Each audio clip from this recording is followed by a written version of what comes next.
How's everybody doing today? I certainly hope you're doing well. I wanted to cheers and celebrate all of you that were going to vote for the pretend president of the United States, indeed. I'm not running for president. I just say I am. It's just a joke. I'm just kidding around. But, still kind of funny, right? But anyway, I wanted to, of course, congratulate all of you that would certainly vote for the full Monty, right? But that's not what I want to talk about today. Today's video is going to be a long-winded video. Why? Because it's time for another edition of Story Time. And I like to tell people whether or not this story is true or if it's not. It's not true. It is a story in which I have created. So, let's go ahead and begin. The name of this story is called Well Kept. So let's go ahead and start. See, there was this gentleman by the name of Leo, and he was married to his wife Claire. And Claire and Leo had been married for 20 years. You see, right after they got out of high school together, Leo decided he was going to go work for an architectural firm. Because I tell you what, everything about architecture, Leo loved it, man. He loved it. On his spare time, he would go down to the downtowns, right, and look at all the buildings and study them. And he'd also study the soil samples and everything about architecture that you could think of. He had a subscription to Architectural Digest. He was really into it. And even though he didn't have a college education when it came to architecture, oh no, he started working for that company, and as he up and came in that company, he went to some sort of trade school, and then the company paid for college, and before you knew it, Leo had become an architect himself. Oh yeah. And he'd married Claire there, and Claire had it all. Oh yeah. Even though Claire did not have a college education, she did have a high school education. But you see, Claire was well kept, if you get my meaning. You see, people that are very affluent, they do not believe in the ideology that people are people. People are not property. People are people. It doesn't matter if you're male or female. People are people. But you see that? You can't explain that to someone who's extremely affluent. Whether they earned it or not is irrelevant. Because they have the misconception that people are property. And that they can control them and mold them into a direction in which they so choose. But you see, that was a problem with Leo. That was the problem with the ideology of Leo. Because Claire is his wife. Claire is not a thing. Claire is a part of the unit. You see, Leo didn't see it like that. Oh no. Because Claire didn't have a driver's license. Claire didn't know how to drive because everything was provided for Claire. Claire lived in a fantastic house, right? And when Leo was out of town, what did he do? Knowing that Claire didn't have a car, knowing that Claire didn't have a driver's license, he set it up where she'd just pick up the phone, make a phone call, and she would be transported wherever she wanted to go by a personal private driver. That was done intentionally. That was done intentionally. Because seeing that Claire didn't have an education and seeing that Claire had no skills, none, zero, she didn't even have a driver's license. That renders all of the control into Leo's hands. And he knew that. And it was done by design, intentionally.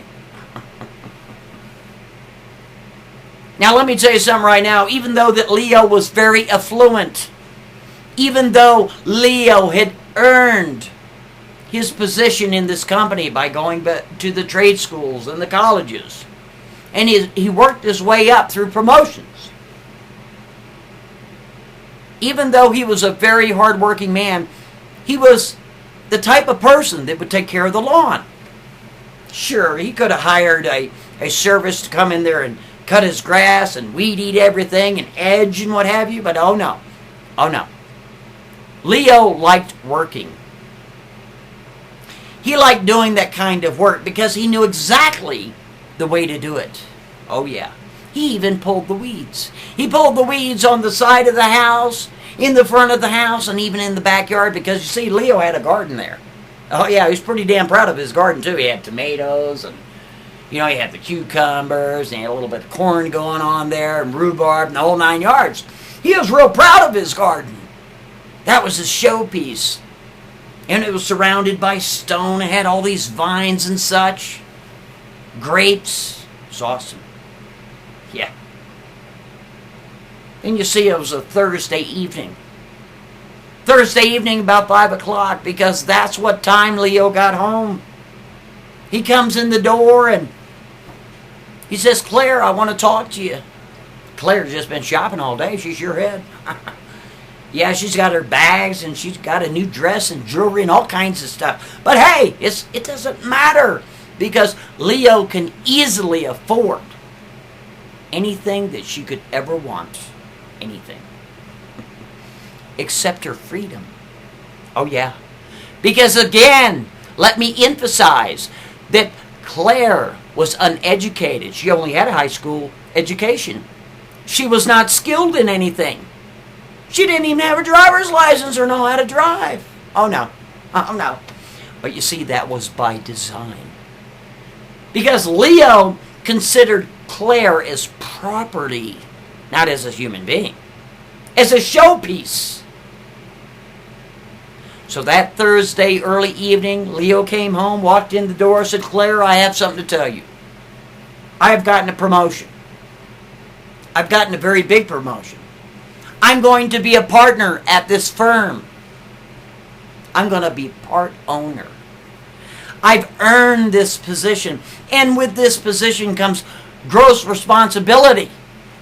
And because of this gross responsibility, I'm going to have to be out of town a lot more than normal. So I tell you what I want you to do, Claire. Next week, Monday, I'm going out of town. Not for the average day or two, but I'm going to be out of town for several weeks. Maybe 3 weeks. It looks that way. So Claire, I want to ask you, will you please take care of the lawn? I want you to take care of the lawn the way I take care of the lawn. And Claire looked at him and said, well, I've never run a lawnmower. I don't know how to do it. But you're going to have to show me. He's like, baby, it's no problem. I'll show you. It's okay. So he brings her out, right? It's summertime. Hell, it don't get dark till 8:30, 9 o'clock at night. He takes her out in the front yard there, and he shows her the lawnmower. He says, okay, now what you want to do, he opens up the gas there, and he says, I've already filled it up with oil. You don't have to worry about that. Don't worry about it. But this is how you do it. You fill up this little compartment with gasoline. And he opens up the gas can and pours it in there gently as to not spill anything. He fills it up to the brim so that way she's ready to go for a couple of weeks. Because it only takes one tank to cut the front and the backyard. The biggest job of this whole thing is weeding, pulling all the weeds. Right? So he pours the gas in there, puts the cap on it. He says, now what you got to do is you got to take this little bubble in front of the lawnmower there, and you got to push on a couple of times, and it'll force feed some gasoline there, and it'll help you start it. So he shows her, and he's pushing on the little thing there, and he grabs it. He says, you got to hold down the handle here, and you just pull it as hard as you can, but you got to hang on to it real tight. And fires right up. He goes, now you try it. She's a little nervous, right? She'd never done this before. She's out there in her dress. She got all her rings and jewelry on, and all her earrings. Her hair's all done real nice. She's out there starting the lawnmower. She never done it in all her life. She's holding it there, and she grabs the little thing. It doesn't start. She grabs it again. She goes, what am I doing wrong? He goes, no, it's okay. Just try. And he just grabs it and he goes, now what you need to do is engage it, and it'll just kind of pull you along. So she's pulling along. She's just a little bit clumsy and all because she never done this before, right? In the front yard and such. He goes, "You got it, baby. You're doing a good job, yeah." Because he wants that lawn meticulously cut, weeded, edged, trimmed, all that. So he goes over there to the weed eater and he says, "Baby, this is really easy. All you got to do is plug it in, push this little trigger, and you got to edge, and weed eat all the way around, all the bushes, or close to all where the poles are, the mailbox is, and all that stuff. It's a breeze." She's never done it before in all her life. Never!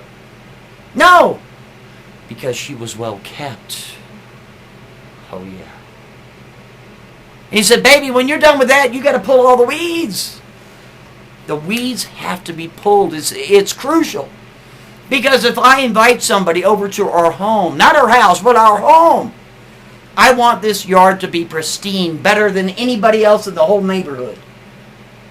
She understood because he always kept it that way, let me tell you. So she goes, "I think I got it." So he goes, "Okay, now here, I'm going to show you how to pull weeds. You got to put your gloves on, right? Then you got to reach down, right down to the dirt, and then pull the weed out from the root, because if you don't, it'll grow back. You just can't break it off. You got to pull it from the root." She's like, okay, I think I got it. And she's put on her little glove there, and she reaches down. She's really tugging on it. It's not coming out so easy. He reaches down with her and grabs her hand, and they both pull it out together. It's like, "See, baby, that's all you got to do. That's all I'm asking you to do as I'm out of town for 3 weeks at a clip. Can you handle it?" Claire goes, "Oh, it's a breeze. I got it. And if I need any help, I'll go over to the neighbor and ask him for help." So, the weekend passes. Monday comes along, 6 o'clock in the morning. Leo's on a plane. He's out of town. Flies off. Well, you see, come that Saturday and Sunday, Claire had been on the internet. She's just typing away, having a little email exchange with all her friends and such. And they're talking about going to some beach or whatever the hell. She doesn't have a car. She doesn't drive. She doesn't have a license. So she figures, well, hell, Leo's going to be out of town for another 2 weeks. She might as well, enjoy herself. And she can always cut the grass. And if it comes to it, she can hire somebody, right? So she decides to go on this trip with all her friends. She'd been communicating online with them, right?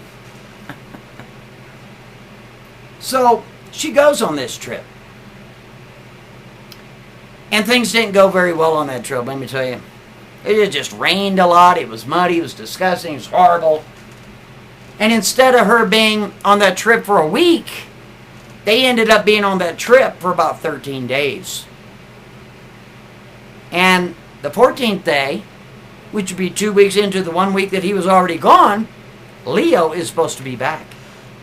She's got 1 day to cut all the grass, and the grass is really high by now. And let me tell you what, the weeds in the backyard and the garden have grown 2, 3, 4 feet tall.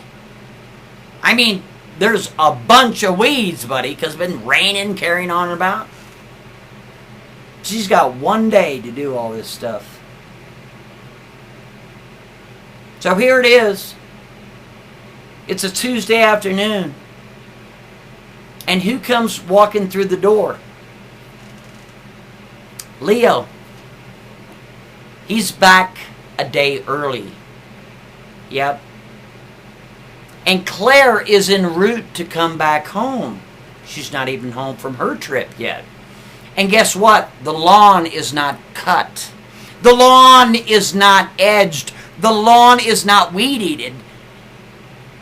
And most importantly, there are 2, 3, 4 foot weeds in the backyard in the garden. In Leo's prize garden. Leo is furious. He's trying to call her on her cell phone. She's not answering. He is furious. He can tell that that grass has not been cut since he left. He can tell that the weeds in the backyard have been there for some time. They haven't been pulled. He is furious. So you see what Leo does. He grabs 2 chairs. Oh yeah. Because you see, a chair is a sign of comfortability. There is this guy, one guy I know, his name is Monty, that used to collect chairs. At one given time in his life, he had 35 chairs. Custom chairs. Chairs you could never even fathom the cost of these chairs. The size of these chairs. Some were made of mahogany. Others were made of teak. Others were made of bamboo. Fanatics about chairs. Because chairs represent comfortability. They sure do. Chair represents thought. Because when you sit down, you are alleviating yourself from pressure. And a chair, depending on the size, the color, the shape, the sturdiness, and the comfortability of that chair, will dictate whether or not you have a good thought process. Very important. Leo knew that too. He sure did. So he got 2 chairs. He took the first chair and he faced the chair to the front doorknob. The second chair was back away by 5 feet, facing the first chair. Right? A couple hours go by. It's about 6 o'clock at night, and who comes waltzing through the door? Claire. She's got all her bags and suitcases and all the stuff that she took with her on that trip. She opens up the door and she sees this chair sitting there. And behind that chair was Leo sitting in another chair, staring at her. And he was pissed off. He was angry. He didn't say a word, but she knew that he was angry. He didn't say a peep. She has all her bags, and there was that very uncomfortable silence. She sets all her bags down in the living room there. Then she comes back to the foyer. And very abruptly, Leo said in a very strong voice, he said to her, "Claire, sit down." She's looking at the chair. There's only one chair there. The chair is facing the door, the front door. In other words, her back is going to be facing Leo. She couldn't understand that. She'd never seen Leo act this way, ever. But she knew that he was pissed off. She knew that he was really angry. So she sat down. She's facing the front door. She's facing the doorknob. Leo is behind her. And Leo says to her, "Claire, we have been married 20 years. I provided everything for you. I provided you a wonderful home. I provided you transportation, even though you don't drive. I provided you the access in which you were to shop until you drop. I provided you with the best jewelry, the best clothing, the best bedwear, the best furniture. Everything has been given to you because you are my wife, Claire. And I ask you to do one simple thing, and that is to keep the lawn and the yard up to date, pristine as if I did. You agreed to do that. We had a verbal contract, and you broke it, Claire. So what I want you to do, Claire, is I want you to look at that doorknob in front of you. And I want you to make a decision today, because life is about decisions. Do you hear me, Claire? Claire is very nervous because, again, she had never seen her husband act this way. So she very cautiously said, "Yes, I understand." He said, "Now, Claire, what I want you to do is, I want you to think to yourself, here it is about not quite 7 o'clock at night. I'm home a day early. Okay? You didn't do the yard. You didn't weed eat it. You didn't trim it. And you didn't pull the frickin' weeds. So guess what there, Claire? You're going to have a choice. And here's the choice. You're going to get your happy ass. You're not going to change. Oh, no. You're going to get your happy ass in the front yard to cut that grass. And when you're done cutting the grass, you're going to weed eat. When you're done weed eating, you're going to edge. And when you're done edging, you're going to pull all the weeds in front of the house, the side of the house, and in the backyard. And guess what, Claire? You're not coming back in this house until you're done. So if it takes a day, or if it takes 2, or if it takes 3 days, you're going to have to stay in the elements until you get it done. I will provide you with food, water, and a bucket for bathroom that you can use in the garage. Or, Claire, you can get your happy ass up.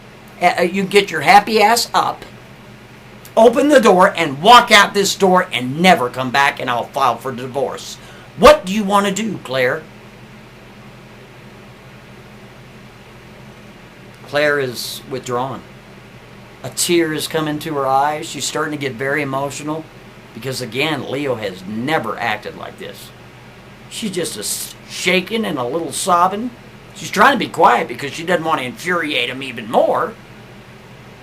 So she says, I'll take care of the yard, and I'm so sorry. He goes, enough with sorries. Sorry doesn't work in life. Sorry doesn't work in business. Get your ass out there and begin. So she opens up the garage door. She gets out the lawnmower there. He tosses out some gloves for her to use so she doesn't get blisters and all. At least that was a little bit thoughtful. But you see, Leo is punishing his property. Yeah. Because Leo doesn't look at Claire as an individual, as a person, as a human being. He looks at her as property to dictate what she will do, when she will do it, and how she will do it. But you see, Claire had the choice to stand up and just walk out the door. She didn't do that. Oh, no. She didn't do that. Nope. So she gets out there. She's cutting the grass. She's sobbing. She's just crying back and forth. She gets down with the front yard there. She goes to the backyard, cuts the backyard. Hell, it's getting dark now. She gets out the weed eater. She plugs it into the house. She's cutting all the weeds there, right? Just weed eating around the post office. Around the mailbox and such. She gets the edges. She's kind of edging along, and hell, it's dark now. I mean, it's super dark. He turns on the floodlights out to the backyard. She's got these weeds in the garden. Oh my God. These weeds are monstrous. They're the kind of weeds that you can't cut down with a weed eater, man. You got to pull them out by hand. You know what I'm talking about? The big old weeds.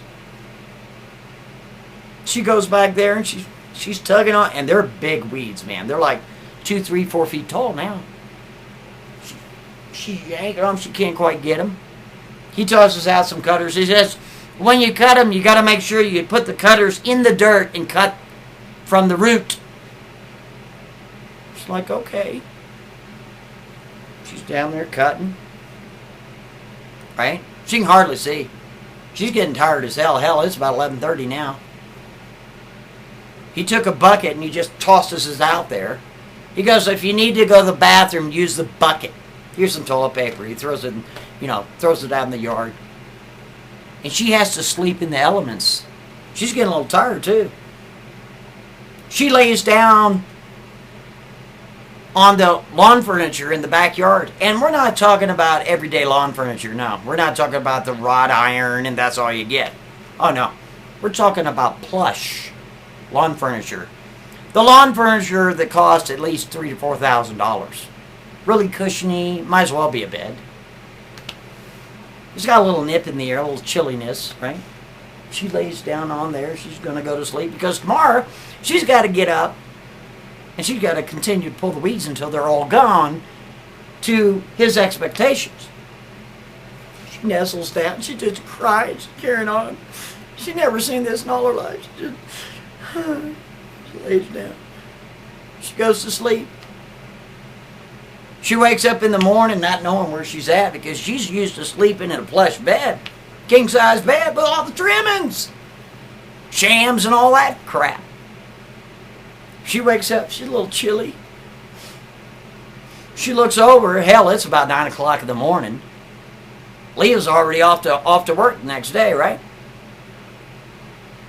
She looks over and there's a plate, a scrambled egg, sausage, toast, some orange juice sitting over there by the door. She's like, well, he can't be too mad at me because after all he did make me breakfast and I really like scrambled eggs. That's my favorite. He made me sausage and gave me orange juice, so he can't be that mad. So she went over there to go eat it and such. She looked at the plate, there's ants crawling all over it and such, right? Bugs. There's bugs. There's a fly there flying around in her orange juice, upside down, trying to get up. You know the way. She's disgusted by it. She throws the orange juice out and gets the hose there and hoses off the food there to get all the ants and bugs off of it because she didn't want to touch it. Then she eats her breakfast there. She goes back to weeding. So she's pulling these weeds. She's not doing too bad either. Hell, it's about almost noon. She's almost done. Yep. She's only got a little bit of weeds to go. Huh. So she's got the cutters there, and the ones she can't pull out, she takes the cutters, she's putting it in the dirt there and just cutting them off at the root like she was told to do. And she takes the cutters and she sticks them in the ground behind her, and she starts pulling the weeds out by hand. She's like, oh, these are easy. All the other ones back there, I had to use the cutters. She's plucking them all out, and she's got like 4 or 5 left. She pulls them all out. Then she goes look for the cutters. Well, I got buried up by dirt or something, right? So she's digging around looking for the damn cutters because they've been buried somehow, right? She starts digging around in this dirt in the garden because, the soil's really soft in some areas, and she didn't find the cutters. What she finds is a rope with a knot in it. She picks it up. What the hell is this rope doing here? She starts pulling up the rope, and the more she pulls, the further it goes. She stands up by now. Hell, she's got all this rope, and it comes to an end. It just stops. She starts yanking on it, and she hears it starts clapping. It's like gung, gung, gung, gung. What the hell? She starts digging off to the left-hand side, close to the house, in the garden. She's digging down. Hell, she's down about 8 inches. She still is not at the end of the rope. But something is clapping down there, right? She's got this thing all dug out. It's like a box. She gets this all brushed off. She brushes it all off, and it's a door. This rope is attached to a door that's buried in the garden. She doesn't understand it. It's kind of crazy. And there's a lock on this door, too. She's like, is this a storm shelter? This doesn't even make sense. It's like this door has been here for 100 years. And there's a padlock on there, too. But that padlock is all rusty. Oh, my God, is it rusty. Holy shamoly, is it rusty.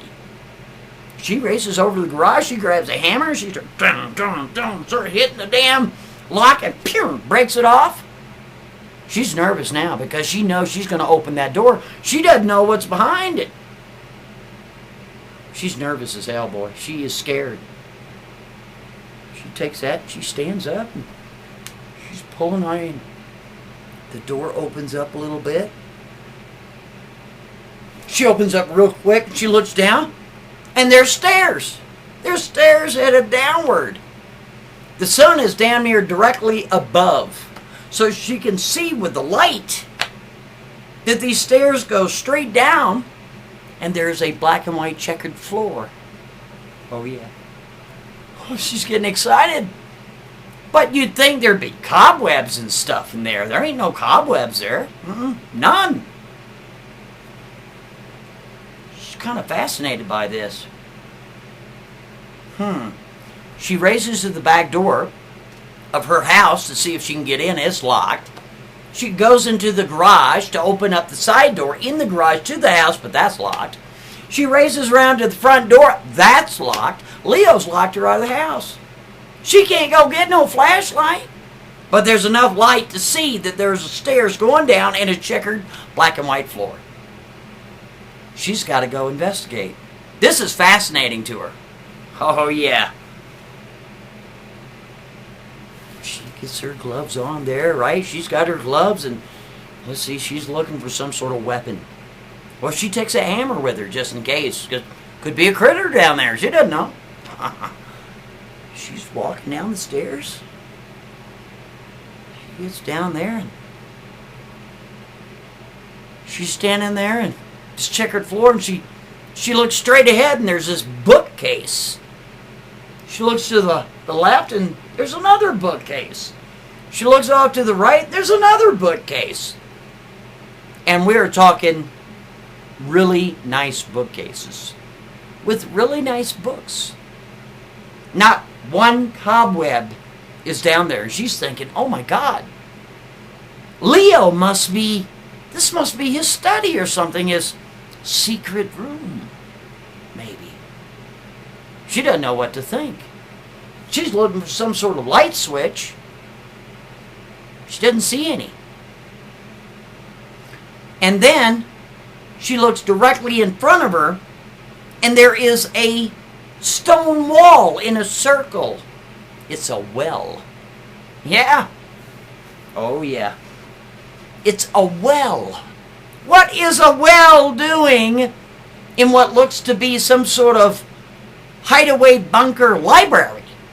Doesn't even make sense. So she walks a little bit closer to this well because the sun from the outside is peering in. She can just see the wall of the well, but she can't see what's in it, but she knows it's a well. She goes to it and she's touching the stone, and stone looks like it's been there hundreds of years. But again, no cobwebs, no spiders, no bugs, none of that. It's like it's in pristine condition. Fascinating. She touches the top of the well, and the floor lights up. All of the white squares of the floor light up. The black ones stay black and illuminates the whole room. She's fascinated by this. Oh my goodness. She goes over behind the well to the bookcase, and she's looking at all of the books. And what are these books about? These books are about quantum physics. These books are about mathematics. These books are about architecture. These books are about computer science. These books are about biology. These books are about lepidopteras. These books are about every topic that you could ever fathom. She's fascinated. She is fascinated. So she reaches up to like the third shelf to what she can reach from the top.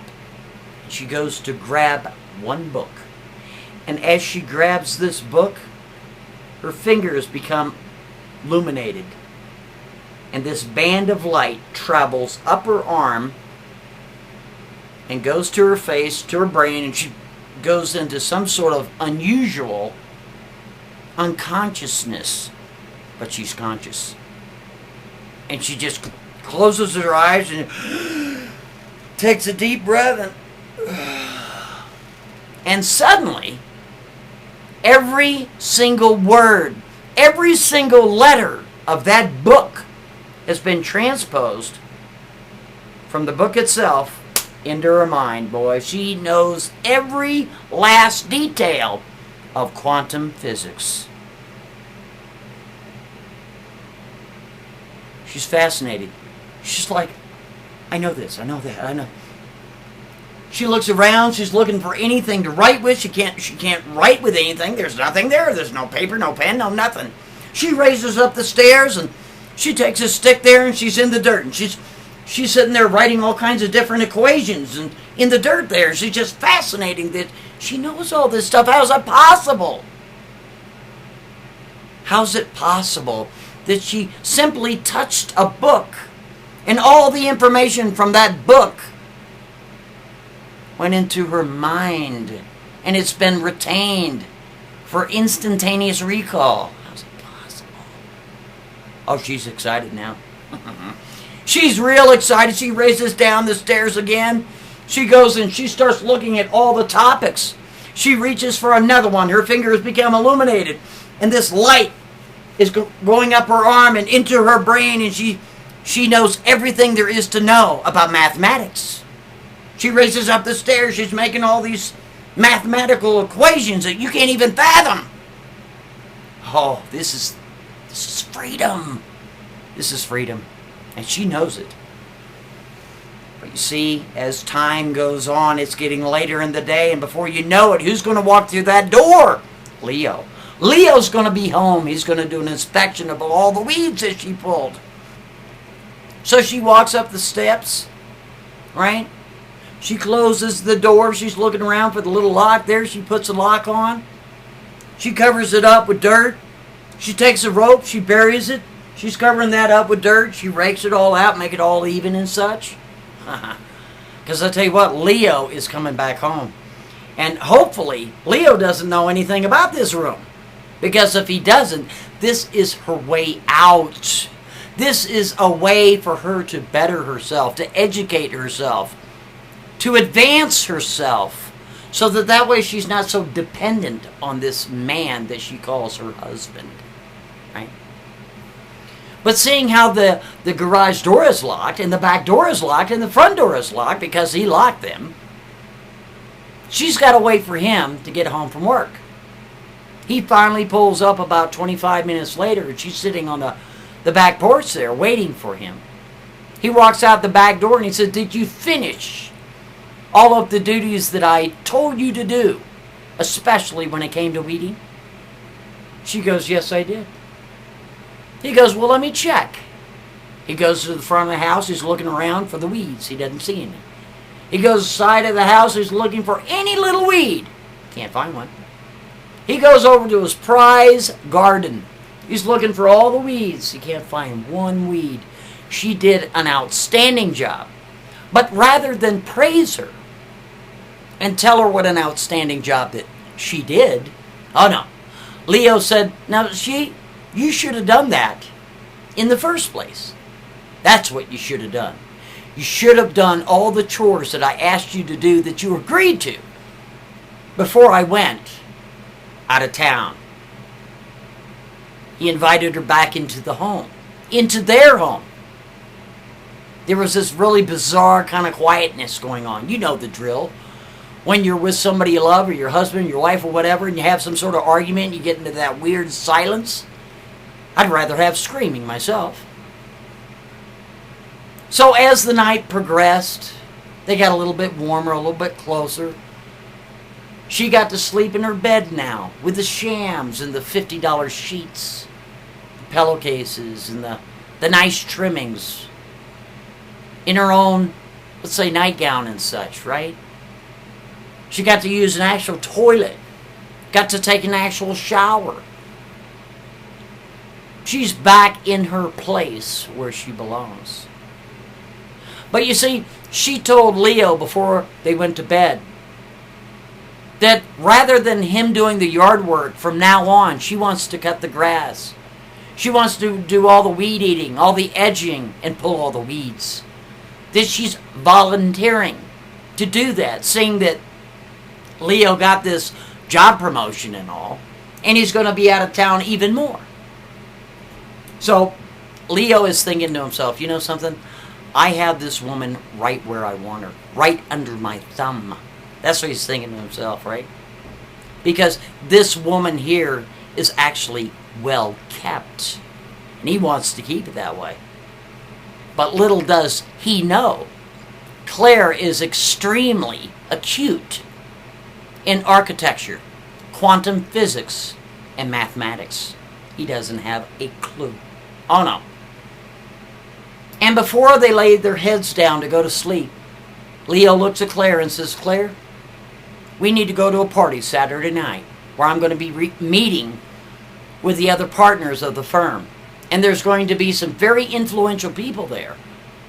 So I've bought you a dress with matching earrings, and I want you to go. You're going to be my arm piece for the night. Because you see, again, Leo did not look at his wife as his wife. Oh no.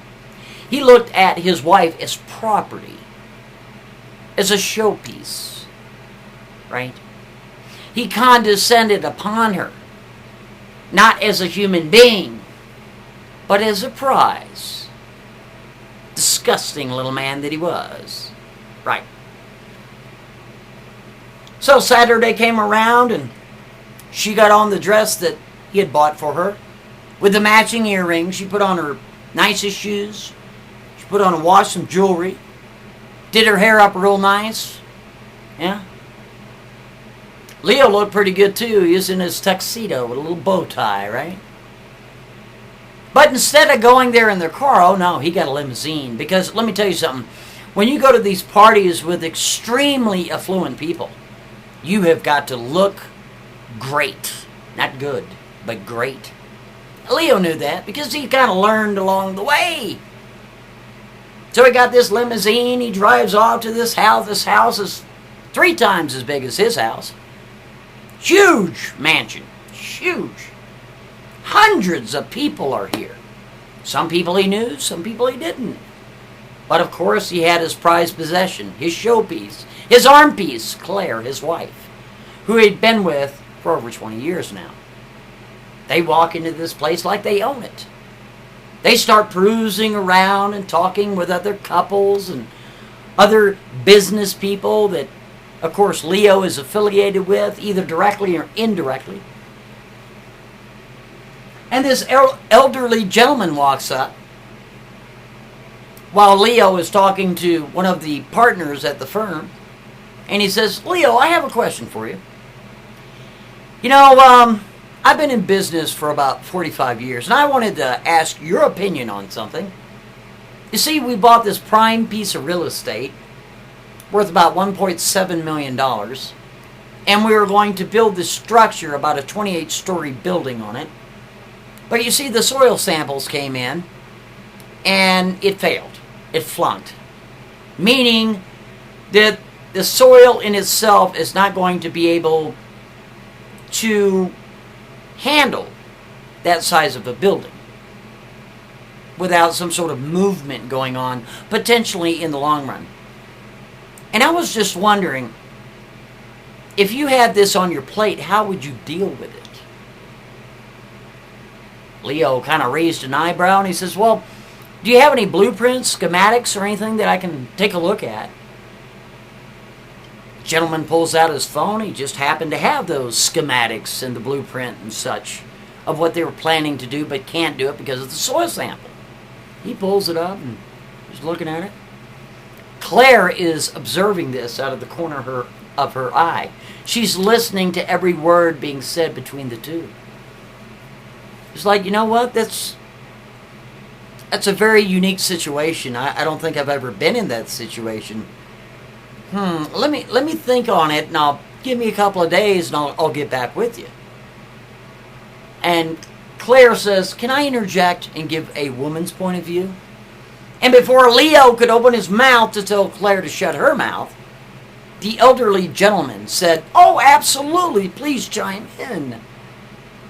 And she said, well, in my opinion, just looking at and overhearing what you were talking about there, maybe what you could do is you could dig down 30 feet down to the size of the building, and you could replace the bad soil with crushed granite and then pour concrete with rebar over the top of it. The elderly gentleman looked at Leo, then he looked at Claire, then he looked at Leo again, and he said, that is an excellent idea. And Leo had that very uncomfortable smile, smirky about him. You know, just like this, you know. furious at Claire for opening her mouth. Furious that Claire herself had suggested such a kick-ass idea to somebody that Leo had looked up to, and this guy is asking for Leo's advice. He was pissed off, boy. He was furious. But you see, what Leo didn't know is Claire is very astute now in architecture, in quantum physics, and in mathematics. Why? Because she has had the experience in the book room. The book room that she discovered by force. Through the force of, if she didn't pull those weeds, that indeed he would have a divorce with her. Or alluded to the such that she is to get out of the house, right? Oh yeah, oh he was furious. Oh my goodness, he was furious. So as the night progressed, about 11:30 at night, they decided that they're going to get in the limousine and head back home. So again, there's that really weird quietness going on as they're sitting in the limousine. Not a word was spoken. And as they pulled up to their home, got out of the car and walked in the front door and in the foyer, Leo looked at her and said, "You know something? Even though that was an excellent idea that you gave that gentleman, you know, it's best that you just keep your mouth shut. Because you really made me look foolish. Here I'm a professional. I've been in my profession for over 20 years, and I'm a somebody. And you turn around, and you ruined it all for me. You're just my wife." Claire looked at him and said, I'm sorry, it's just a suggestion. I mean, it's no big deal. But Claire said it with confidence this time. She wasn't submissive like last time. Oh, no. Oh, no. She knew exactly what she was doing. Yep. But Leo didn't say another word because Leo thought to himself, where is she getting her information? Where? She's probably getting it from the internet. Chances are. Oh, yeah. So Leo turned to her and said, "You know something? I'm going to be going out of town on Tuesday, and I'll be gone for several days. And, you know, if the weeds start to grow and they start to get out of hand, I want you to go out there. You already agreed that you were going to volunteer. I'm just reminding you, please do that because, you know, the lawn is everything to me. It just... You know, I'm all about the appearance. You know I am. Would you please handle that?" She's like, "Well, of course." So they just went to bed. No big deal.